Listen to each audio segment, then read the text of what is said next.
Shalom semuanya, teman-teman yang terkasih.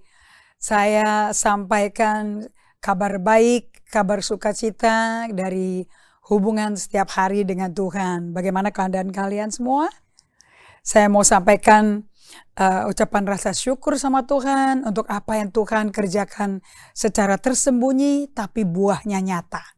Itu kehebatan dari apa yang saya ajarkan dari 2020 Maret sampai hari ini. Saya berdoa para peserta pembelajar Babel tadi ini tidak saja asal mendengarkan, tapi ini semua baru ada efeknya.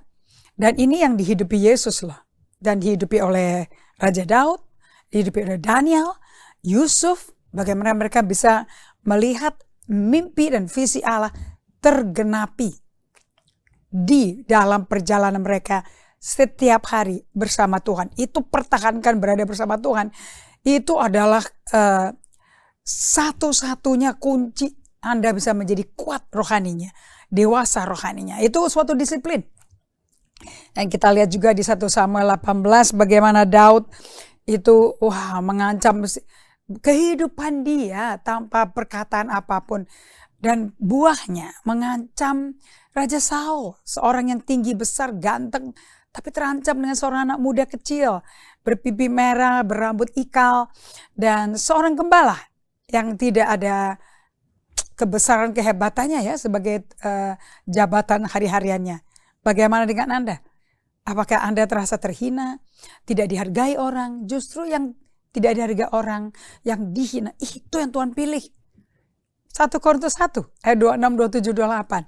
Percaya firman, jangan percaya apa kata orang. Oke, walaupun kita salah seperti apa, dosa seperti apa. Hei, dosa kita merah seperti kirmisi. Allah berkata, yuk mari berperkara padaku. Aku bikin kau putih seperti salju. Jangan pertanyakan firman Allah. Itu sabdanya, kedaulatannya. Hanya dengan berkata, dia ciptakan daratan. Hanya dengan berkata dia bikin cakrawala, memisahkan langit dan bumi. Hanya dengan perkataan dia ciptakan lautan. Hanya dengan perkataan dia ciptakan Anda dan saya manusia serupa gambar rupa Tuhan. Come on, kita jadi pelaku firman, pembicara, pengaku firman. Karena firman kalau tidak diakui, tidak dipercaya dan tidak dilepaskan, nothing will happen.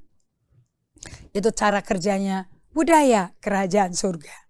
So, saya mau sambut Ibu Ratna Yuliniawati yang setia terus belajar, yang tidak peduli jam berapa, pokoknya pas ditayangkan, pas kita bisa premier, bisa live, Anda sudah di situ. Terima kasih Ibu Ratna.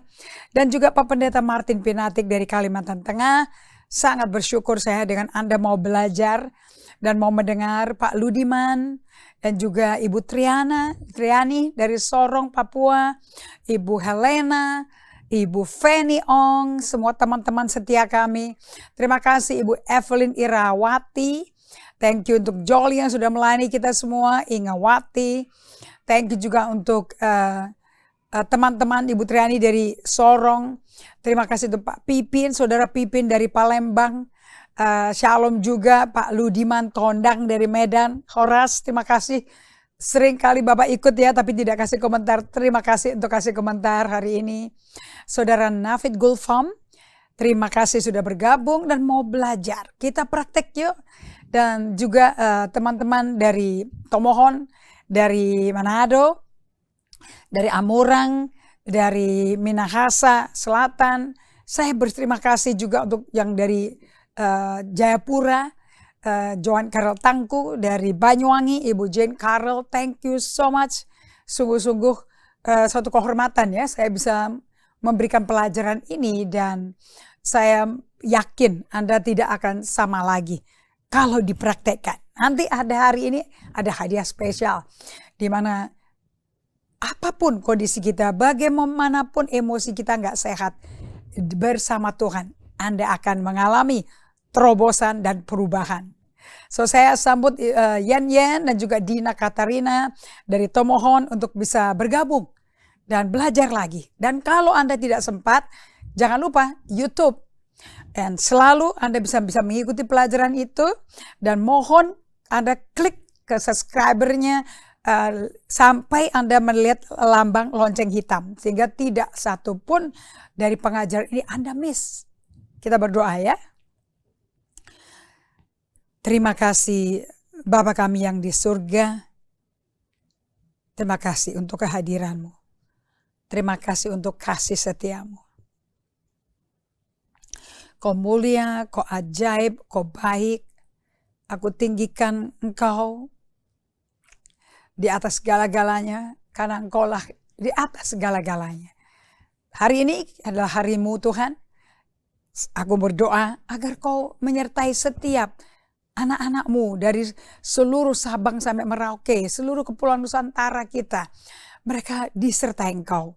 Sehingga firman yang dibagikan, pewahyuan yang dilepaskan, tidak menjadi perkataan manusia, tapi Engkau yang berbicara ke individu per individu, dan satu firman yang mereka mengerti, yang kami mengerti. Firman-Mu itu memerdekakan kami dari tipu daya setan. Dan kami tidak terbelenggu oleh apa kata setan, tapi kami menerima kebaikan Tuhan.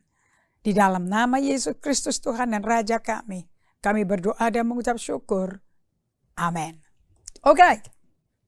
Kita belajar dari seri 7 tanda-tanda dari pemuritan Alkitabiah yang sehat. Saudara tahu semua ya bahwa ujungnya di kitab Wahyu bahwa kita akan masuk dalam perjamuan pernikahan, perkawinan anak domba. Jadi anak domba Allah, Yesus Kristus mempelai laki-laki kita, akan masuk dalam jenjang pernikahan dengan mempelai perempuan kita semua, gerejanya. Makanya kita sudah melalui segala macam tes, ujian yang gak enak, yang berat, yang gak nyaman. Sebetulnya penderitaan itu gak nyaman kalau ujian itu terjadi. Yohanes 16 ayat 33. In this world you will have tribulation. Di dunia ini kita akan mengalami banyak aniaya. Tapi bersukacitalah karena Yesus sudah mengalahkan semua. So kita mau gak belajar berjalan dengan Yesus? Harus sama Yesus untuk masuk ke tempat di mana dia telah menang atas segala pencobaan, atas segala aniaya, atas segala ujian. Tidak ada satu orang naik kelas imannya. Dimurnikan itu dinaikin kelasnya, kualitasnya. Mana ada ujian pemurnian tanpa ada penderitaan, ada rasa gak enak, gak nyaman. Penderitaan itu adalah tesnya. Sama seperti putra-putri kita semua harus melakukan tes belajar. Matematika, IPA, sains, Inggris, sastra, apa aja ada ujiannya. Untuk naik ke kelas berikutnya. Naik kelas. Apakah Anda mau naik kelas? Oke. Nah, kita sudah sampai ke 4 cara untuk kita bisa berada bersama Tuhan. Oke. Sepanjang hari, setiap hari, untuk menjadi sumber pelayanan kita bagi Tuhan. Jadi sumber pelayanan Anda bagi Tuhan jangan dong perencanaan pribadi, kekuatan kita, niru apa yang orang lain, gereja lain lakukan, ceplok-ceplok begitu. Jangan. Anda mesti punya pengalaman bersama dengan Tuhan secara pribadi, sendiri. Tidak kesepian, tidak sendirian, tapi sendiri bersama Tuhan. Sampai dia punya pesan, dia punya khotbah, dia punya perintah, itu menjadi pewahyuan. Karena satu firman yang diwahyukan, firman itu memerdekakan Anda dan saya. Gak ada obat merdeka dari tekanan batin, dari pressure, dari kerjaan, kecuali hadirat Allah. 2 Korintus 3 ayat 17. So kita sampai kepada 4 cara untuk berada bersama Tuhan sebelum melakukan pekerjaan Tuhan. Oke, kita udah sampai pokok yang keempat hari ini, yaitu commune with Jesus throughout the day. Bersekutu dengan Yesus sepanjang hari. Bersekutu dengan Yesus sepanjang seharian ini. Itu yang nomor 4. Yang 3 pertama adalah buat keputusan radikal. Anda kalau mau melakukan day by day, dan Anda mau bisa hidupin, punya pengalaman, efeknya apa, bagaimana bisa kalau Anda nggak buat keputusan radikal. Oke, Anda bikin keputusan radikal, setelah itu jadikanlah itu suatu disiplin. Artinya dalam kondisi enak atau kondisi nggak enak, tetap lakukan yang sama. Tidak bisa tidak. So nomor 1 kita udah bahas buat keputusan radikal. Nomor 2, rasakan perasaan-perasaan Anda. Rasakan perasaan-perasaan Anda. Oke. Nomor 3, integrasikan untuk berdiam dan tenang. Coba diintegrasikan diam dan tenang. Apa berbentuk dengan diam dan tenang, berbentuk Anda di tengah-tengah keributan, kebisingan, kekacauan dari dalam hidup Anda, di tempat kerjaan Anda, dari atasan Anda, dari peer, dari keluarga Anda, terserah. Apakah di tengah semua itu Anda integrasikan berdiam dan tenang di hadapan Allah, sekalipun sekelilingnya itu semua parno, itu semuanya lagi chaos? Yang keempat yang kita mau bahas hari ini, bersekutulah dengan Yesus sepanjang hari kita. Bersekutulah dengan Tuhan Yesus di tengah-tengah badai yang menerpa. Baru cocok Anda berkata kita bersekutu dengan Tuhan di tengah kekacauan ini loh. Itu suatu kasih karunia, right? Nah, untuk bersekutu dengan Yesus setiap hari sepanjang hari. Anda bisa merenungkan dulu firman-Nya, kemudian Anda bisa tenang memprosesnya. Apakah Anda bisa mengintegrasikan berdiam dan tenang? Yang keempat, bersekutu dengan Yesus sepanjang hari kita.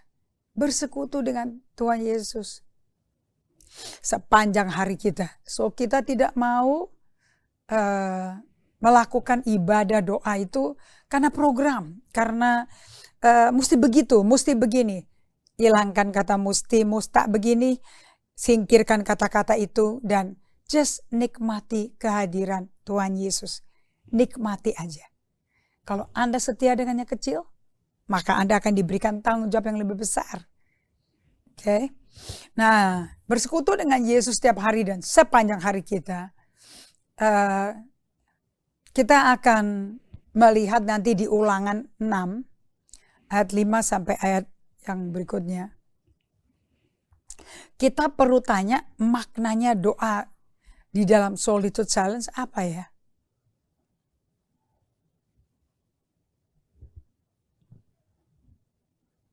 Oke.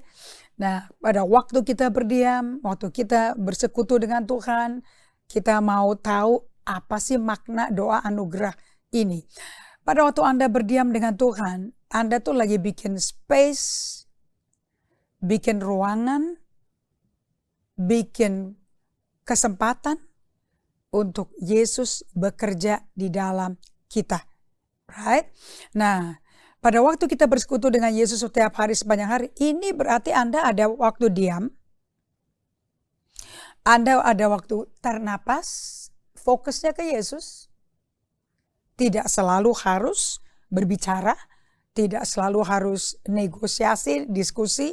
Anda bisa berdiam untuk tahu perasaannya Anda di tengah diskusi ini seperti apa.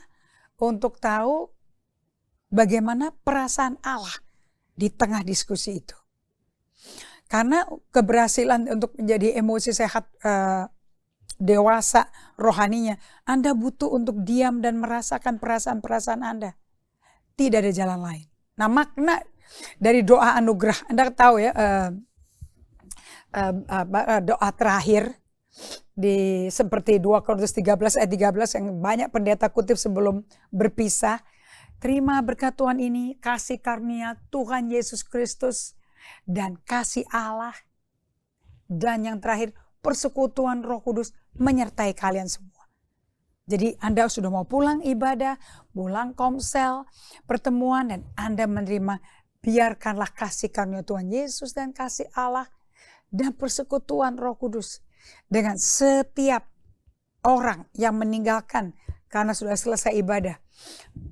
Oke, apa sih maknanya persekutuan Roh Kudus menyertai kamu? Tadi kita sudah bagikan bahwa bersekutu dengan Yesus sepanjang hari kita itu adalah normal. Tapi buat kita di abad 21 ini kita bukannya abnormal ya. harus dibikin, dipaksa, harus dilakukan. Dan mayoritas karena dipraktekkan tidak bersekutu dengan Tuhan, kita nggak tahu kenapa Paulus doa seperti ini. Kita lihat di The Message Bible ya, 2 Korintus 13 ayat 14 kalau The Message. The amazing grace of the Master, Jesus Christ, the extravagant love of God, the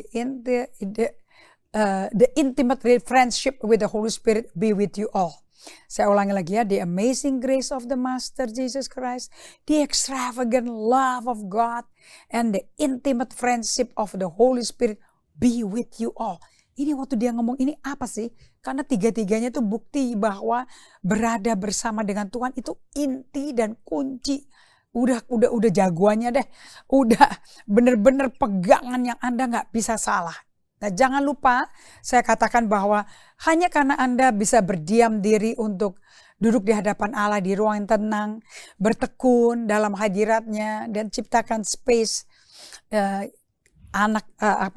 space di dalam hidup anak Anda sendiri.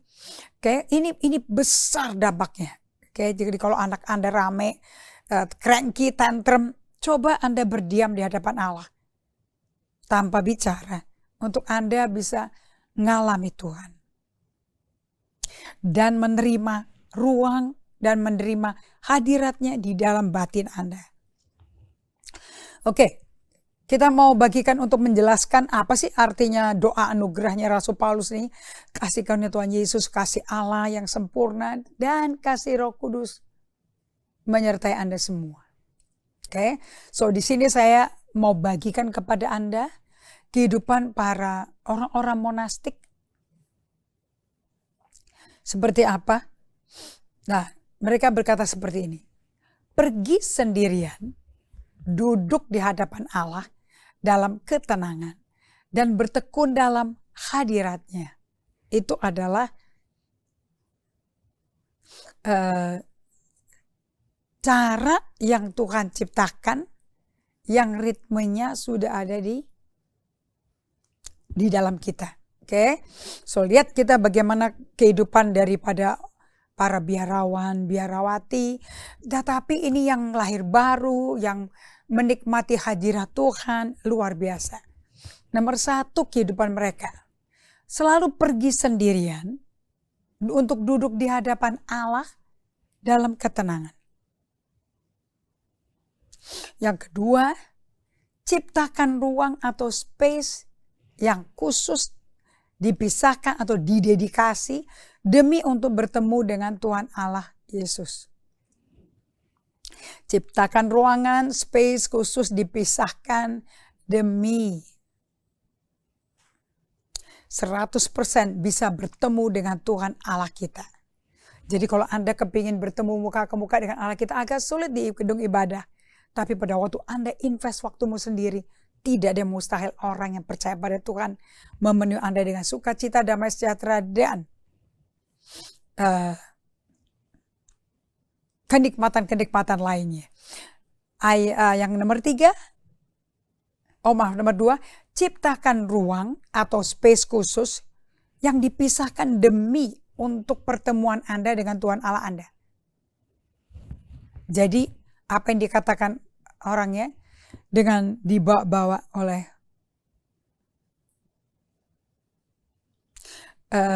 di mana kita bisa masuk ke hadiratnya dan dia hadiratnya masuk ke dalam kita, di mana kita bisa bertemu muka ke muka pada waktu space kita memang slot untuk Yesus datang masuk ke batin kita. Jadi kita ada self-awareness, kita undang Tuhan. Self-awareness, kita berdiam di hadirat Tuhan. Self-awareness, kita tahu inilah doa yang benar. Oke. Nomor 3, tujuannya para biarawan, biarawati dengan tradisi hidup monastiknya. So nomor 1, pergi sendirian, duduk di hadapan Allah dalam ketenangan dan bertekun dalam hadiratnya. Kedua, mereka menciptakan ruang atau space khusus dipisahkan demi bertemu dengan Tuhan Allahnya. Jadi pertemuan dengan Tuhan Allah bukan di ibadah hari Minggu, but every day. Yang ketiga, goalnya untuk melakukan 1 dan 2 ini, pergi sendiri, kemudian ciptakan space, ini goalnya cuma 1. Dari waktu pribadi dengan Allah itu ya. Bukan hanya untuk mengabdikan waktu kita saja untuk berdoa, tetapi untuk kita menjadi seorang yang berdoa senantiasa. Dan baru ngerti dah saya, waktu Paulus menyatakan di 1 Tesalonika 5 ayat 17. Kalau Anda perhatikan baik-baik, 1 Tesalonika 5 itu isinya adalah nasihat-nasihat khusus yang pendek-pendek, tapi dilakukannya nggak gampang kalau Anda nggak ngerti. Saya mulai dari ayat yang ke-15 ya. 1 Tesalonika 5 ayat 15. Perhatikanlah supaya jangan ada orang yang membalas jahat dengan jahat, tetapi usahakanlah senantiasa yang baik terhadap kamu masing-masing, terhadap semua orang. Bersukacitalah senantiasa, ayat 16. Kedua, tetaplah berdoa. Ini pendek-pendek tetapi tidak otomatis bisa dihidupin loh. Kalau Anda tidak hidup bersama Tuhan dan hidup dalam komunitas. Baru Anda bisa bersukacita senantiasa. Tetaplah berdoa di tengah-tengah banyak orang dan semua orang lain. Anda tetap bisa loh berdoa. Mengucap syukurlah dalam segala hal karena ini loh kehendak Allah di dalam Kristus bagi kamu. Keempat, jangan padamkan Roh Kudus. Kelima, jangan anggap rendah nubuat-nubuat. Keenam, ujilah segala sesuatu dan pegang yang baik. Berikutnya, jauhkan dirimu dari segala jenis kejahatan. Kalau Anda lakukan ini, bersukacita, tetap berdoa, ucap syukur itu kehendak Allah, jangan padamkan roh, jangan anggap rendah nubuat, uji segala sesuatu, pegang yang baik. Jadi yang baik bisa penampilan baik tapi perlu diuji. Maka dan Anda jauhkan kejahatan, diri Anda jauhin dari kejahatan. Semoga Allah damai sejahtera menguduskan kamu seluruhnya, roh jiwa tubuhmu sampai terpelihara sempurna dengan tak bercacat pada kedatangan Yesus Kristus Tuhan kita. Ini konklusinya. Nah, saya dapatnya dari the TPT version of the Bible, nanti ya kita ke sana ya. Saya mau masuk kepada bagian orang seperti apa sih yang senantiasa berdoa. Nah, ini loh kata senantiasa berdoa itu 1 Tesalonika 5 ayat 17. Tetaplah berdoa atau berdoalah senantiasa. Saya kalau lihat di BAS version, dan berdoalah senantiasa. Oke. Seorang yang berdoa senantiasa itu selalu dengan kontinum, terus menerus dan sangat mudah familiar, mudah kenal, akrab dengan hadirat Tuhan segala waktu. Kita ini saat ini, saya masih nyampur-nyampur antara dari pagi sudah waktu pribadi dengan Allah, bahkan enak belajar Alkitab, bisa bikin message tertentu. Namun tidak berarti Anda udah akrab dengan Tuhan loh. Untuk Anda bisa akrab dengan Tuhan, mengalami janji Allah di dalam batin Anda mesti izinkan dengan sengaja, dengan intensional Tuhan datang kepada Anda dan bekerja dalam ketenangan, keheningan. Nah, dikatakan saya bikin di tabel ini adalah orang seperti apa sih yang senantiasa berdoa? Yang seorang yang berdoa, dan seorang yang berdoa itu selalu dengan terus-menerus mudah akrab dan hadir dan sensitif terhadap hadirat Tuhan segala waktu. Nah, nomor 1, segala waktu itu kapan sih? Selagi kerja, selagi main, mungkin selagi main golf, selagi main tenis sebagai hobi, selagi melukis, selagi memasak, selagi memimpin rapat, selagi menyetir, selagi mengunjungi teman-teman, juga sementara memuji menyembah Tuhan, sementara Bible study, sementara berdoa. Ini tempat yang Anda sering kunjungi dan sering berada. Apakah Anda sadar bahwa kasih setia Tuhan memenuhi setiap Anda di dalam selnya, dalam komsel tentunya. Nah, Anda ngalami ini enggak? Goal utama adalah untuk terus-menerus memiliki kesadaran. Oh iya, Tuhan lagi berserta aku ya. Kalau kita salah ngomong, salah ternyata mulut kita mengutuki, Roh Kudus kalau banyak dalam kita akan memberitahu kepada kita bahwa goal utamanya adalah untuk terus-menerus memiliki kesadaran akan Tuhan Allah kita, mengingat Dia dan berdiam di dalam sepanjang jam kerja. So, saya lihat di sini goal utamanya adalah untuk terus-menerus memiliki God akan Tuhannya, Allah kita, mengingat Dia, berdiam di dalamnya sepanjang jam kerja. Nah, baru deh saya senang sekali dengan The Passion Translation Bible. Ternyata berdoa senantiasa itu dari terjemahan BIMK itu diterjemahkan oleh Brian Simon dan istrinya Candy dari The Passion Translation Bible, mereka penerjemahnya. Ternyata maknanya begini, doa senantiasa. Make your life a life of prayer. Make your life a prayer. Buatlah seluruh hidup kita itu kehidupan berdoa. Berarti kita napas, kita menghirup itu doa dari kepada Tuhan yang betul-betul memberikan jalan keluar untuk kita tetap berada bersama Tuhan. Apapun situasinya. So dari kita semua ini dulu hidupnya tuh sangat terkotak-kotak ya. Anda punya hari suci, Anda punya hari kudus, Anda punya hari duniawi, hari sekular. Ini yang membuat Anda sulit bisa berada dengan Tuhan.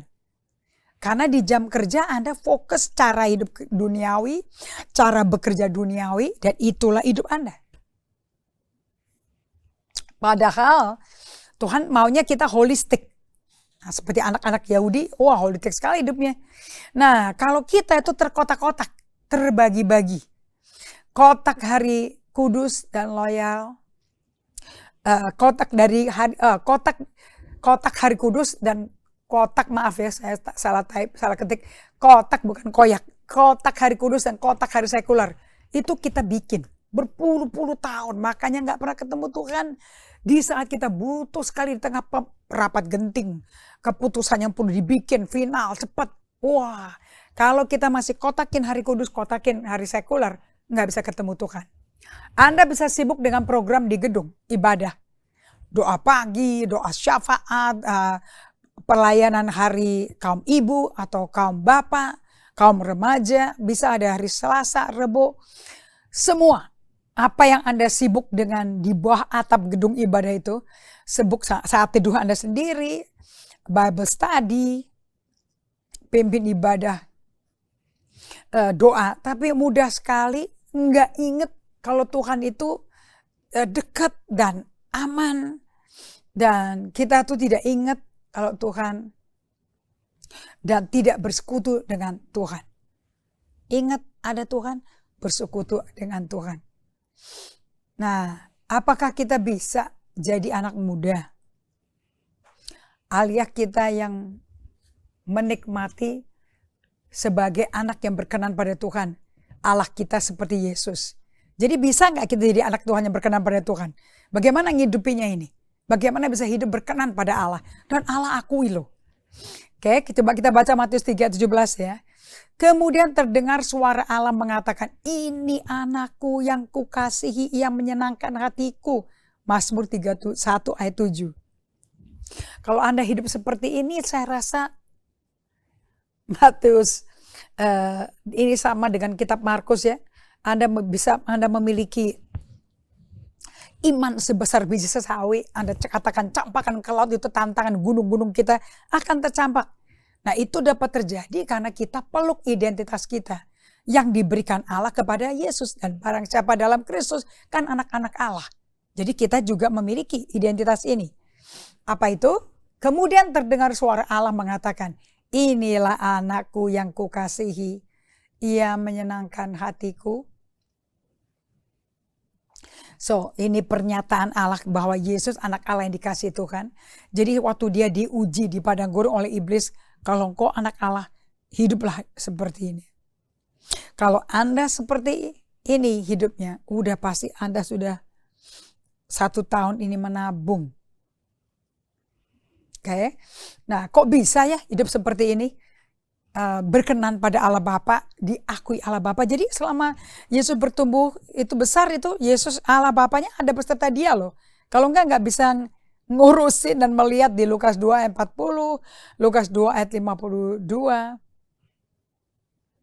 bahwa goal daripada kehidupan pengikut Kristus adalah berdiam di dalam Dia, tetap bersama Tuhan Allah kita. Oke, dan kita bisa tetap bersama dengan Tuhan dan sepanjang hari. Nah, ini butuh praktek dan butuh slow down, butuh berhenti. Bahkan di tengah-tengah Anda mesti buat keputusan, ditunggu keputusannya, Anda bisa diam dulu. Berhenti saja. Sadari goal kehidupan pengikut Kristus itu berdiam diri di dalam dan tetap bersama Tuhan Allah kita sepanjang hari. Nah, oke. Dan nomor 4, tetaplah bersatu dengan aku dan aku pun tetap bersatu dengan kalian. Ini saya mau Anda bisa pegang goal kehidupan ini dengan memakai Yohanes 15 ayat 4 sampai ayat 8. Tetaplah bersatu dengan aku dan aku pun akan tetap bersatu dengan kalian. Jadi untuk Anda dan saya hidup sepakat dalam sepatu Tuhan, tidak ada salah sama sekali. Tentu Anda akan bisa bersatu dengan seluruh anak Tuhan yang lain. Tidak mudah selek, tapi ada pengertian. Yang keempat itu ayat Yohanes 15. Tetaplah bersatu dengan aku dan aku pun akan tetap bersatu dengan kalian. Supaya sendiri tak dapat berbuah. Juga kalau ia tetap pada pohonnya, demikian juga kalian hanya dapat berbuah kalau tetap bersatu dengan aku. Tidak bisa putus dari Bapaknya, dari pokoknya, dari satu sama lain, dari Roh Kudusnya yang membuat kita semua ini hidup tetap bersatu dan hidup dalam napas Tuhan. Doa itu menghirup napas Tuhan. Yang kelima, aku pokok anggur dan kalian cabang-cabangnya.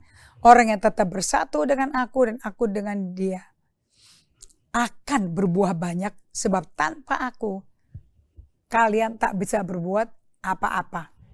So, saya berdoa hari ini Anda bisa mendengar kesaksian bagaimana hidup tetap bersatu dengan aku dan aku tetap bersatu dengan kalian. Walaupun akunya quote unquote pribadi yang sangat-sangat pendiam atau mungkin melankolis, kolerik. Kalau Anda bisa tetap bersatu, tetap berdiam di dalam Yesus, ini kolerik mau menang sendiri, mau take matters into your own hand, ini pendiam yang bisa merajuk pasangan hidup dengan hidup susah untuk bisa berserah kepada Tuhan. Saya undang Anda untuk tiap hari, day by day, ini alat yang luar biasa. Jadi Anda nggak usah mikir ngapain, udah disiapin. Lama-lama Anda bisa pakai ayat-ayat yang Tuhan berikan pada Anda. Tetap bersatu dengan aku dan aku punya. Tetap bersatu dengan kalian. Cabang sendiri tidak dapat berbuah. Demikian juga kalian hanya dapat berbuah hanya kalau Anda tetap bersatu ini. Anda mesti bisa masuk ke dalam ketenangan, keheningan, baru Tuhan masuk dan masuk klok ke dalam rongga-rongga yang di dalam jiwa Anda itu. Demikian kalian hanya dapat berbuah kalau posisinya seperti itu. Kalau tetap bersatu dengan aku. Saya suka terjemahan ini. Akulah pohon anggur dan kalian cabang-cabangnya. Orang yang tetap bersatu dengan aku dengan dia akan berbuah banyak, sebab tanpa aku kalian tak dapat berbuah apa-apa. Orang yang tidak tetap bersatu dengan aku akan dibuang seperti cabang, lalu menjadi kering. Cabang-cabang seperti itu akan dikumpulkan, dibuang ke dalam api, lalu dibakar. Nah, serius kan? Apabila kalian tetap bersatu dengan aku dan ajaranku tinggal di dalam hatimu, mintalah kepada Tuhan. Apa saja yang kalian mau, permintaanmu akan dipenuhi. Yang ke-8, Kalau kalian berbuah banyak, Bapakku diagungkan. Dan dengan demikian kalian betul-betul menjadi pengikutku, muridku. Nah, untuk Anda bisa ngalami Yohanes 15 ayat 4-8 ini, supaya goal kehidupan pengikut Kristus itu berdiam di dalam dan tetap bersama dengan Tuhan sepanjang hari, saya akan masukkan presentasi kepada Anda kesaksian yang luar biasa dari sepasang orang yang berpacaran masuk ke dalam jenjang persiapan pernikahan. Untuk itu kita ada premarital counseling. Dan saya melihat dari awal sampai hari ini, saya itu bicara dengan pribadi yang berbeda. Perubahannya juga luar biasa dan menyenangkan. Dan saya berdoa Anda bisa diberkati makna praktek untuk mencapai goal kehidupan menjadi pengikut Kristus, yaitu berdiam diri di dalam Tuhan dan tetap bersama dengan Tuhan Allah sepanjang masa, dan Anda berada dalam Dia, Dia berada dalam Anda. Mari kita simak kesaksian ini dan pelajari dan praktekkan supaya ini menjadi inspirasi bagi Anda semua. Bersama saya hari ini ada Saudara Budi dan Saudari Sylvie. Masing-masing akan masuk ke dalam jenjang pernikahan, hari yang luar biasa, hari yang besar, bisa exciting, bisa frightening. Mereka berdua akan membagikan kepada kita semua kemuliaan Tuhan yang bekerja dengan penuh kelembutan namun kepastian.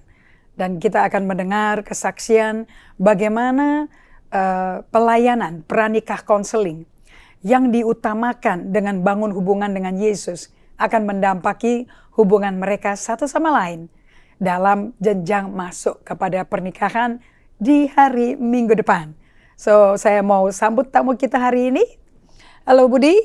Halo Pastor. Halo Sylvie, senang sekali bisa hadir di sesi kesaksian yang kita ini yang pertama kali di gereja kita, di tempat pelayanan kami, di mana kalian itu mengalami transformation dari dalam keluar yang dikerjakan oleh Tuhan dan membuat saya sebagai konselor rasa lega, rasa ringan untuk memberkati kalian dalam pernikahan yang akan diadakan minggu depan ya. Dalam waktu yang gak kerasa dari April sudah masuk ke November nih minggu depan ya.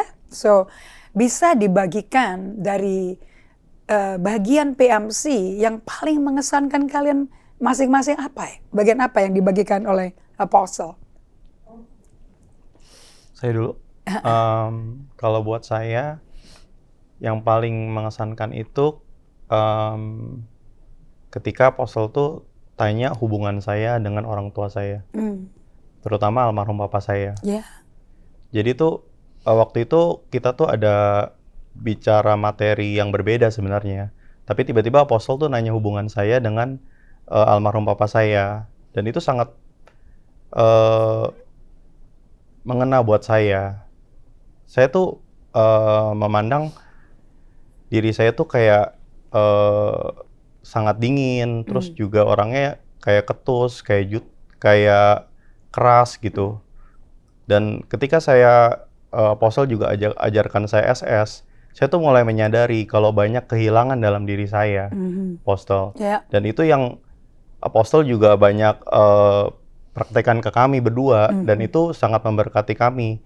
Jadi saya merasa tuh kehilangan yang saya alamin itu perlu saya proses, terutama dengan almarhum papa saya. Yeah. Apostle. Dan kamu sampai merasakan dan menyadari ternyata kepergian papa yang mendadak itu juga bikin Budi kehilangan mimpi besarmu. Karena kamu kehilangan mentormu sebetulnya. Iya, Apostle. Right? Tapi dengan Tuhan berikan mimpi baru bagi kamu yang jauh lebih besar dari apa yang dapat kau pikirkan, apa kau minta sama Tuhan. Iya, Apostle. Tapi untuk masuk ke tempat itu, kamu mesti datang kepada Yesus. Iya. Ya. Nah, di dalam kegundah-gulanaan kamu, waktu awal bertemu dengan Apostle dalam pranikah counseling ini, banyak sekali kebingungan-kebingungan dan ketakutan sebetulnya. Yeah. Tapi kamu pendam, dan efeknya itu ada di postur badan kamu. Kamu bisa seperti tadi kamu katakan, bicaranya ketus, posisi body language kamu juga gelisah, nggak tenang gitu loh, ya, atau mungkin ada tegang, wajahnya nggak rileks, ya. Terutama dari Apostle bisa lihat karena kita orang luar gitu lah. Ya. Nah, kalau Sylvie sangat bahkan postur badan bahunya pun mengkerut ke depan. Dan kalau ngomong itu nunduk dan suaranya kecil sekali seperti orang takut salah ngomong. Oke. Nah, ini yang saya alami awal. Namun hari ini saya bisa sampaikan kepada kalian berdua seperti saya sampaikan di ibadah hari Minggu yang lalu. I'm enjoying you. Saya menikmati berada duduk sama kalian. I'm enjoying you. Dan saya tanya di konseling terakhir, apa pengalamanmu? Kok ada perbedaan nggak dibandingin Sylvie yang dulu waktu datang ke PMC dan mulai berdialog sama Budi, mengetahui bahwa bulan berlalu, kalian juga sudah ada jadwal persiapan untuk pernikahan ini, mesti ada pranikah photo taking, ambil foto, ada di Bandung, di Lembang, tempatnya jauh-jauh. Dan saya lihat cara kalian berbicara satu sama lain ini kalau tegang ini nggak nyaman, bisa konflik, bisa selek. Dan kalau Sylvie itu lihat Budi udah agak tinggi emosinya, kamu lebih banyak menelan, mengubur, dan nggak mau ngomong. Bahkan saya dengar dari Budi bisa butuh beberapa hari kamu nggak ketemu. Dan Budi mulai berpikir, kalau begini repot juga ya kalau jadi suami istri bisa nggak ketemu 3 hari. Dan ini mulai memenuhi pikiran kalian berdua, tapi karena nggak mau sakitin perasaan satu sama lain, kalian tahan ya. Tapi setahan-tahannya juga kalian itu tidak tahu mau berapa lama, mau bagaimana kayak begini menyelesaikannya. So saya perkenalkan pada kalian buku dari Emotionally Healthy Spirituality, alias nggak bisa dibilang rohaninya bagus kalau emosinya nggak sehat. And dari kita punya dialog bertiga, kalian masing-masing dengan rendah hati mengakui emosinya nggak sehat. Coba silakan dibagikan Sylvie. Pada waktu saya memberikan beberapa lembar fotokopian terjemahan buku Day by Day dari seri EHS, dan kamu bawa pulang, saya ada sedikit demo modelkan ke kalian. Dan kalian lakukan apa yang terjadi setelah kalian buat keputusan, aku mau coba.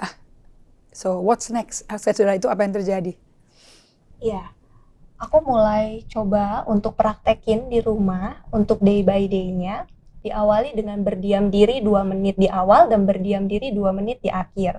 Awalnya memang sulit sekali Apostle untuk praktekkan berdiam diri ini. Pikiran aku tidak fokus. Pikiranku kacau pada saat itu. Aku juga merasa khawatir, merasa cemas. Setiap hari yang aku rasakan adalah seperti itu, kekhawatiran dan kecemasan aja. Apalagi ketika aku mau memasuki pernikahan dengan Budi. Rasanya kecemasanku itu jadi double, 2 kali lipat rasanya. Tapi aku mencoba untuk bawa ke Tuhan dengan mempraktekkan day by day.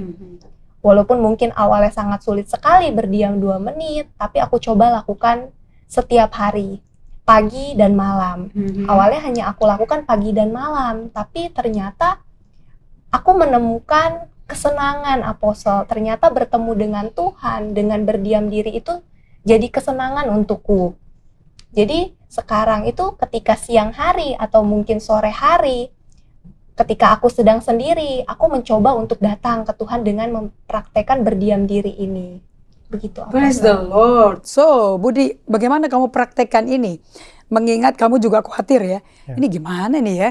Kalau calon istriku bisa nanti udah menikah nggak ngomong 3 hari, pusing juga ya. Bagaimana kamu jadi mau melangkah ambil fotokopi dari terjemahan day by day ini? Iya. Mungkin saya cerita sedikit ya Apostle ya. Kalau komunikasi kami itu sangat berbeda Apostle. Ketika kami itu ada konflik atau perbedaan pendapat, Sylvie itu cenderung diam. Sedangkan kalau saya tuh cenderung bawel Apostle. Cenderung mau berargumen. Nah, di situ tuh saya tuh yang seperti Apostle ngomong, saya tuh kayak ada keraguan atau kebimbangan juga. Saya juga cemas nih nanti kalau saya berkeluarga dengan Sylvie, apakah saya bisa menjalin komunikasi dengan baik. Tapi saya bersyukur dengan adanya SS dan day by day, dan saya juga praktekkan tuh 2 menit untuk SS di awal dan 2 menit SS di akhir. Ya. Dan saya juga baca day by day, saya tuh bisa lebih kenal diri saya. Nah, ketika saya SS tuh saya bisa lebih mengenali diri saya nih. Ternyata yang seperti Bosal ngomong, saya tuh ada kecemasan, kekhawatiran, yang dari pertama tadi saya ngomong, mungkin itu juga karena banyak kehilangan juga dalam diri saya. Dan juga ada kecemasan karena juga saya juga pernah, dulu ada usaha saya juga sempat bangkrut. Nah, itu juga buat kayak kecemasan dalam diri saya. Dan itu juga emosi yang nggak sehat itu saya luapkan ke selfie. Nah, jadi tuh waktu saya SS tuh awalnya tuh saya tuh kayak nggak merasakan apa-apa, Postel. Saya tuh kayak di awal tuh saya tuh waktu saya SS tuh saya tuh nggak bisa kenalin diri saya. Tapi ketika saya belajar mengenali diri saya bisa lebih sabar, saya juga bisa lebih memberikan waktu ke selfie. Untuk selfie itu lebih tenang. Karena kalau selfie ini kan dia ketika kita tuh ada perbedaan pendapat, dia tuh butuh waktu untuk tenang. Nah, dengan hubungan saya berdua ini, saya juga untuk diri saya sendiri, saya bisa lebih sabar dalam menerima selfie menjadi nantinya istri saya. Tanpa harus berupaya kepikiran bagaimana merubah dirimu. Jadi melalui datang ke Tuhan dan berdiam di hadapan Tuhan, kalian masing-masing mengalami Tuhan. Yang baru ketahuan setelah bertemu kembali. Pada waktu berdiam kayak nggak rasa apa-apa ya. Ya, jadi kalian bikin keputusan radikal, mau berdiam daripada ambil alih masalahnya dan mau beresin sendiri ya. So sebagai penutup nih, dari before SS and after SS, sekarang hubungan kalian berdua gimana? Apakah kalian mulai lebih menikmati satu sama lain? Iya, Apostle. Gimana? Saya jadi lebih menikmati Budi. Sebelumnya saya itu merasa tidak aman memiliki Budi sebagai calon suami saya. Tapi ternyata ketika saya bawa semuanya ke Tuhan lebih dulu, setiap kekhawatiran saya, setiap ketakutan saya, sekarang tuh saya jadi lebih bisa menikmati Budi. Saya jadi bisa merasakan Budi itu adalah kado terbaik untuk saya. Praise God. Ya. Puji Tuhan. So, kalau Budi bagaimana? Sylvie sekarang gimana, Bud? Perlu 3 hari, kamu khawatir juga nanti asam lambung naik nggak, Bud? Karena selama pranikah counseling ini kan ada yang kita absen ya. Karena Sylvie masuk ke rumah sakit, mesti di opnam sama karena asam lambungnya tinggi ya. So sekarang bagaimana? Kamu nggak takut masuk ke pernikahan ini? Minggu depan loh. Puji Atau Tuhan sih, full of Pastor. hope, penuh pengharapan. Puji Tuhan, saya bisa melihat perubahan yang besar dalam diri Selfie. Iya. Jadi saya ngelihat dia juga ketika kita tuh beda pendapat, dia tuh bisa lebih mengekspresikan diri dia ke saya. Praise God. Dan saya juga punya ketenangan untuk saya tuh menunggu Selfie, untuk Selfie itu bisa tenang. Jadi itu saya bisa lebih sabar dalam menghadapi Selfie. Jadi kalau dulu dia butuh 3 hari nggak ketemu, sekarang dalam setengah hari udah bisa ketemu ya? Iya, biasanya. Dan sorenya, malamnya bisa ngomong ya? Iya. Biasanya kalau kita kayak lagi ada perbedaan pendapat, pagi kita ngomong, nanti sore kita Selfie bisa datang ke saya untuk kembali bicara. Selfie-nya yang datang ke kamu? Wow, itu perlu dirayakan itu. Wah, luar biasa. Well, Apostle sebagai counselor kalian, Budi, dengan perubahan yang Tuhan lakukan di dalam kamu, saya percaya Budi pun menjadi hadiah Tuhan bagi Selfie. Ya, ini baru awal loh. Dan kalian akan lakukan ini sampai nanti punya anak, hidupi ritme kudus bersama Tuhan. Selalu bikin agenda untuk ruang bagi Tuhan diberikan prioritas. Sebelum anak ke sekolah, sebelum kamu ke kantor kamu, ke tempat kerjamu, ke kios kamu, selalu duduk di kaki Tuhan. Tutup harinya dengan selalu duduk di kaki Tuhan. Dan kalau satu keluarga seperti ini budayanya, saya nggak tahu betapa indahnya kasih karunia Tuhan dan kemuliaan Allah nyata di pernikahan kalian. So Bapak Ibu sekalian, teman-teman sekalian terkasih, Ada 4 hal ya yang mereka bagikan kalau Anda perhatikan dari kesaksian mereka. Ini semua sesuai dengan buku Pranikah Counseling yang saya pakai. Bahwa hubungan komunikasi, hubungan seks, hubungan apapun itu terlihat dari the wheel. Dari roda hubungan dengan Yesus. Selalu Yesus pusatnya. Kalau Anda lihat lingkaran itu ada hitam di tengah. Bagaimana hubunganmu dengan Yesus? Yang dibagikan SS tadi. 100% hubungan mereka dengan Yesus. Efeknya, Budi baca Alkitab, Budi berdoa, Budi bisa berhubungan dengan konselornya, dan dia bisa menghadapi situasi yang buruk, yang negatif dengan calonnya, baik Sylvie ke Budi, Budi ke Sylvie dengan tenang. Nah, untuk menginvestasi hubungan pribadi dengan Tuhan ada 4 poin yang saya minta Anda catat ya. 1, masing-masing bikin keputusan radikal yang menjadi disiplin. Harus mau berdiam di kaki Tuhan, betul ya? Nomor 2, mau saling merasakan perasaannya, kecemasan, takut nanti Sylvie gimana, rasa amarah, Budi bisa rasa tergesa-gesa, kepingin ambil keputusan sendiri, membereskan masalah. Yang ketiga, mereka mengintegrasikan di tengah kekacauan, kebingungan persiapan pernikahan, juga bagaimana mengatur perasaan masing-masing untuk bisa berkomunikasi tetap jalan. Mereka integrasikan ketenangan, berdiam diri, tenang. Yang keempat, belajar bersekutu dengan Tuhan sepanjang hari. So, seperti Sylvie tadi bagikan ke Apostle, di kios kamu banyak waktu sendiri, kamu pakai untuk berdiam di kaki Tuhan. Amin. Ini bukan program ya. Actually kamu lagi memupuk suatu hubungan intensional dengan Tuhan. Ternyata doa nggak membosankan orang pikir ya. Santai aja, relax, diam. And kita kasih ruang buat Tuhan operasi manusia batin kamu. Luar biasa. Ketemulan bagi Tuhan ya. So thank you Budi and Sylvie untuk sudah hadir hari ini. Oke, saya percaya Anda semua diberkati dan mulai disemangati. You know, sangat sederhana jemaat kami itu. Dan pendiam. Dan dulu mungkin pertama kali ketemu saya, tipe yang makan hati. Apa sih? Yang nelen ya. Sampai sakit loh. Sampai GERD. Dan itu agak khawatir saya. Oke. Dan tapi saya tenang. Saya percaya bahwa pelayanan Pranikah Counselingnya berjalan dengan baik. Dan hasilnya seperti Anda saksikan.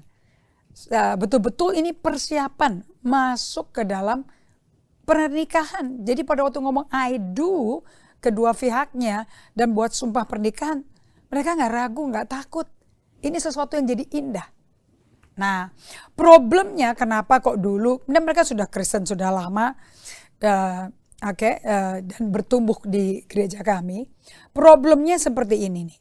Masing-masing kita dari dulu lebih banyak bekerja buat Tuhan Yesus. Apa nih di gereja ada pelayanan apa nih? Ada program apa nih? Doa pagi, doa siang, doa malam. Ada pelayanan remaja, pelayanan kampus, kaum bapak, kaum ibu, ada pasangan. Semuanya dilibatkan jadi usher, ikut jadi pendoa syafaat. Anda tuh coba dipikirkan ya. Itu semua tuh penting dan perlu.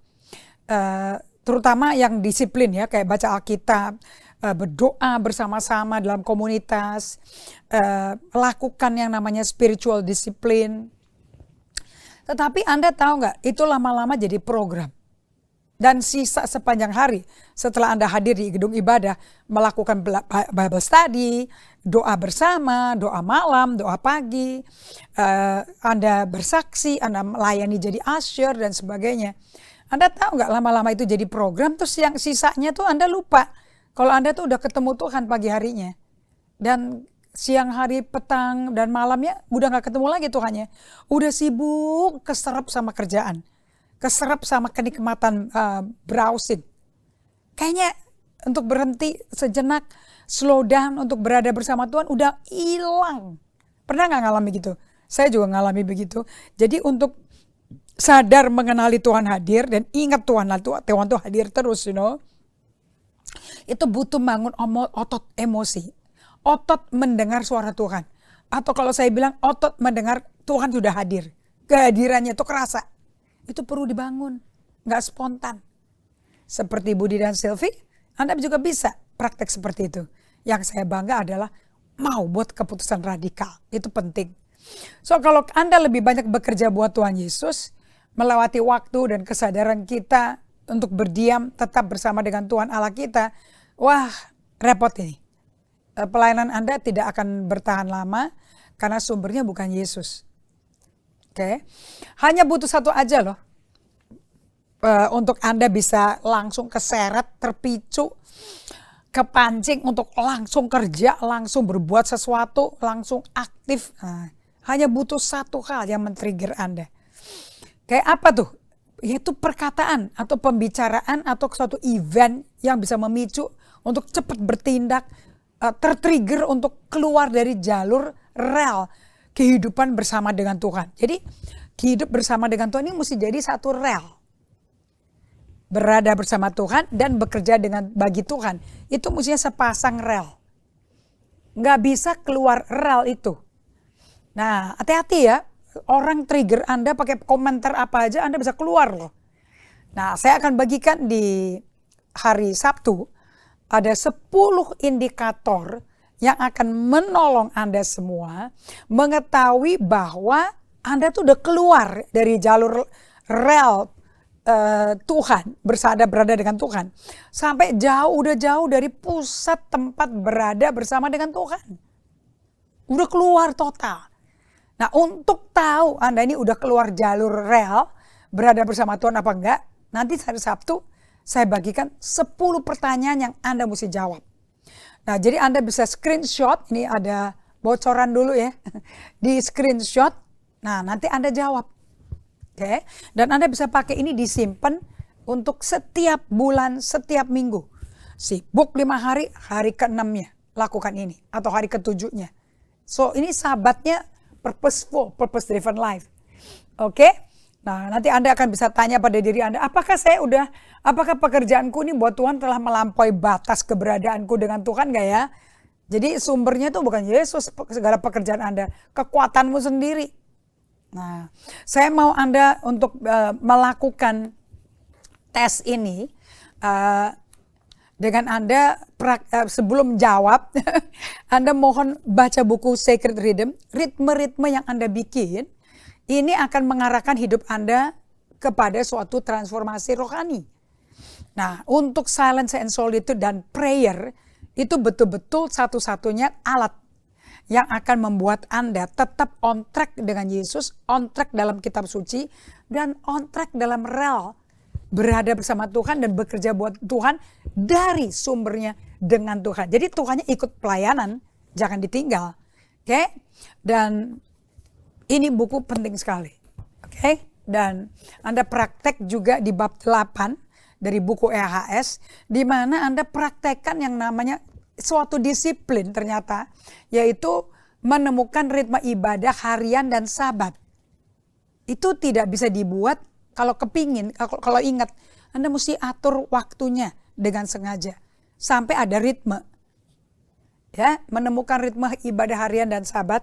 So Anda penting untuk bisa buka bab 8 sembari Anda mengikuti pelajaran ini dan bisa menikmati apa yang pasangan tadi sampaikan. So saya sebagai di penghujung acara ini saya mau kasih tahu pada Anda semuanya bahwa tahun pandemi ada tahun the year of slowing down. Betul-betul tahun mengurangi tempo. Supaya pikirannya jangan padat, penuh dan banyak banget gitu loh. Oke, Anda jadi apa sih bahasa pengusahanya spread too thin. Multitasking terlalu banyak. Oke. Dengan kecepatan yang luar biasa dalam kehidupan kita karena disetel sama gadget. Banyak dari kita bergumul untuk berhenti cukup panjang waktunya untuk hadir bagi Tuhan. Oke, kadang-kadang banyak daftar yang mesti dilakukan supaya sebelum tutup tahun, sebelum Natal nih, sebelum liburan Natal ini udah beres semua nih kalender-kalender dan tidak kacau mengatur aturan hidup Anda. Prioritas Anda ini Tuhan Yesus bukan sih? Berada dengan Tuhan bukan? Kalau enggak, wah tahun 2023 kacau. Oke, tahun 2022 harus berhasil dengan Anda di tengah-tengah banyak bikin to-do list, Anda banyak kalender padat, undangan-undangan untuk khotbah, untuk kerja, untuk liburan, untuk visiting dan segala macam, tinggalkan. Harus sengaja tinggalkan ruang untuk bernapas, untuk dengar Tuhan. Tarik napas dalam-dalam, berhenti, dengar Tuhan. Dan kasih Tuhan kesempatan untuk bekerja, untuk menggenapi janjinya supaya berkat mengalir. Dan kami tahu untuk kebutuhan untuk slow down ini udah benar-benar penting sekali. Dan saya nggak tahu kalau Anda nggak segera mengatur hidup Anda dengan slowing down, Anda nggak bisa berada dengan Tuhan. Nanti Anda burn out. Jangan burn out teman-teman. Kita akan lakukan dengan sukacita, berada bersama Tuhan dengan sukacitanya. Kita berdoa ya. Terima kasih Bapa yang baik, yang sabar. Terima kasih untuk hidup bersama dengan Engkau yang selalu diawali dengan Engkau nunggu kami. Engkau lebih dulu ada hadir dibandingin kami hadir. Oh Roh Kudus, terima kasih ya untuk kesabaran-Mu. Buat setiap kami ini punya rahasia kesaksikan terobosan, ditemani Tuhan, kayak apa sih rasanya? Dan efeknya apa? Kami berkati Budi dan Sylvia yang sudah bersaksi, supaya setiap kami bisa menjadi sumber dari pesan Tuhan untuk hidup kami sepanjang minggu, sepanjang bulan, sepanjang tahun. Di dalam nama Yesus Kristus kami berdoa mengucap syukur. Amin. Kita berjumpa lagi di hari Sabtu, dan saya percaya Anda tidak akan mundur, tapi terinspirasi ya dengan kesaksian seorang yang sederhana pribadinya, pendiam karena ketakutan bisa berubah menjadi yakin, percaya Tuhan beserta dia, dan bisa bangun hubungan yang baik. Tuhan berkati.